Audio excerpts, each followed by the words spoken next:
क्या आप लोगों ने सोचा है कि चींटियों को मारने वाली दवा यानी लक्ष्मण रेखा को कोई खा ले तो क्या होगा? तो आप सबको बता दूं कि अगर लक्ष्मण रेखा को कोई इंसान पूरा का पूरा लक्ष्मण रेखा खा लेता है तो उसे तुरंत डॉक्टर के पास ले जाकर बचाया जा सकता है, परंतु बच्चों के पहुंच से उसे बिल्कुल दूर रखें, क्योंकि अगर कोई बच्चा उसे खा ले तो फिर उसे बचा पाना बहुत मुश्किल है।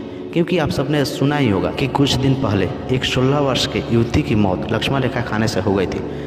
शरीर के सफाई का ध्यान रखना ज़रूरी है और हमें अपने शरीर को साफ रखना चाहिए, लेकिन जब बात आती है कान की सफाई की तो बहुत से लोग क्या करते हैं, ईयरबड्स लेते हैं और कान में डालना शुरू कर देते हैं। इससे क्या होता है, जब कान में आप मैल को साफ़ कर रहे होते हैं तो थोड़ा सा मैल तो उसमें सट करके बाहर आता है, लेकिन वह अधिकतर मैल को ले जा करके आपके कान के अंदर वाले हिस्से में धकेल देता है, जिससे आपको कान में दर्द जैसी समस्या उत्पन्न हो सकती है। तो कृपया करके ऐसा गलती ना करें। लेकिन यह वीडियो देखने के बाद भी जो लोग नहीं मानते उनसे एक ही बात कहूँगा, एक मोटा सा खंभा लो और इतने जोर से इस पार से प्रेस करो कि उस पार से कान का सारा मैल बाहर आ जाए। आप सबको तो पता ही होगा कि कागज़ को बनाने में पेड़ का उपयोग किया जाता है, लेकिन आप सबको बता दूं कि कागज़ को बनाने में बांस, बर्च, नीलगिरी जैसे पेड़ों का उपयोग किया जाता है, क्योंकि इनमें फाइबर और सेल्यूकस की मात्रा ज़्यादा होती है। उन पेड़ों को कुछ इस प्रकार से काटा जाता है, उसके बाद उन्हें कंपनी में भेज दिया जाता है, जहाँ पर उसके छाल निकाल लिए जाते हैं।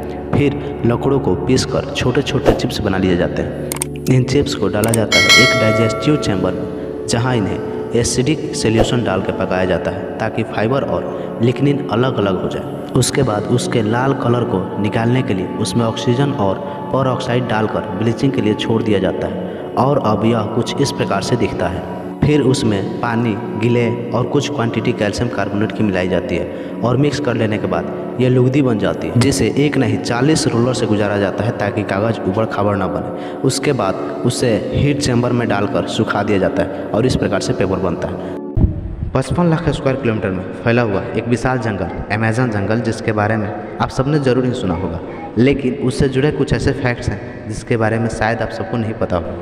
अमेज़न जंगल जो कि इतना बड़ा जंगल है कि अगर वह देश होता तो क्षेत्रफल की दृष्टि से दुनिया का 9वां सबसे बड़ा देश होता, और अमेज़न जंगल की सीमा दुनिया के 9 देशों से लगती है। दुनिया का 20% ऑक्सीजन हमें अमेज़न जंगल से ही प्राप्त होता है।